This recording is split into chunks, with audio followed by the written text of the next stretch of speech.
Hoje o conteúdo do trabalho é escolástica. O que é? Esse período aconteceu na Idade Média. A escolástica surgiu na época do ápice da cristandade. A Idade Média foi a época em que o cristianismo alcançou uma estabilidade institucional e intelectual que não é comparável à de nenhuma outra época. O que ela defende?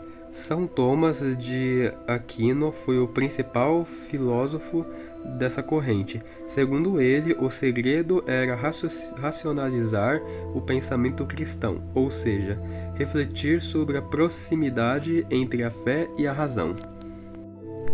O período conhecido como Idade Média, embora existam algumas divergências entre historiadores quanto às datas, é comumente delimitado entre os séculos IX e XVI. O escolasticismo é um método filosófico que foi usado e aprimorado nas universidades da Idade Média. A escolástica tinha influência no platonismo, mas principalmente do Aristóteles, era usado como base para responder diversas questões que fé cristã trazia.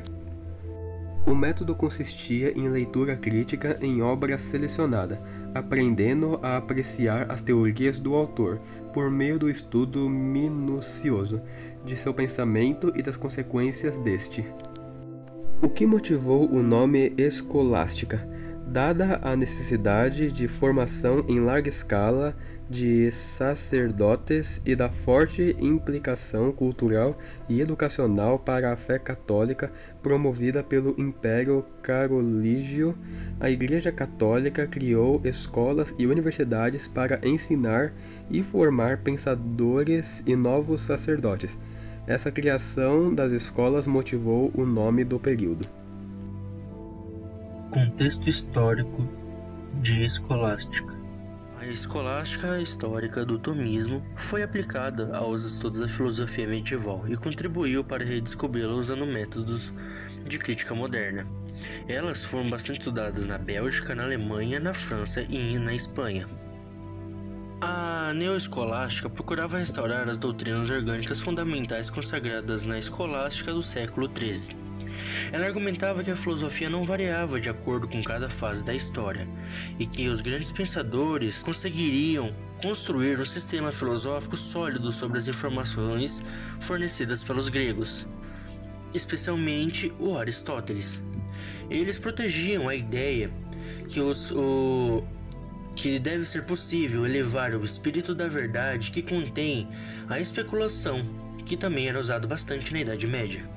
A escolástica tem como objetivo de enriquecer e renovar o tomismo progressiva, tanto que o pensamento se expandiu em todas as áreas, como por exemplo a política, a metafísica e outras áreas.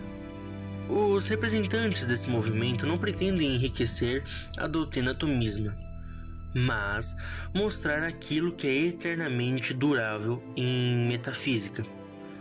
Assim, adotaram uma atitude defensiva e desafiante contra os erros da modernidade, contra a qual o tomismo ergueu um infalível bastião. Tanto que a maioria das obras desse fluxo são escritas em latim, como é o caso de Teve alguns escritores, como Tommaso Maria Zigliara, o autor italiano de Summa Philosophica. Teve também Albert Fargers, autor dos Estudos Filosóficos, que foi dividido em 9 volumes em um curso de filosofia, que foi adotado como livro-texto para muitos seminários. Teve também Reginald Garrigou Lagrange, autor de Uma Síntese Tomista e Deus. Também teve um chamado o Cardeal Luiz Bellotti, cujo retorno ao Tomás manifestou-se as suas independências à face de Francisco Suazes. É o mesmo que também tem uma grande influência sobre a neoescolástica alemã. E existe também uma espécie de corrente progressista. Essa corrente não se contenta em restaurar as antigas doutrinas tomistas, mas também tenta incorporar todo o lado bom do pensamento moderno, visando enriquecer o tomismo.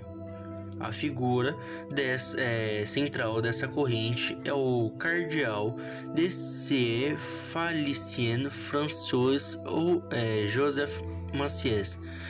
Muitas escolas afirmam também pertencer a essa mesma tendência.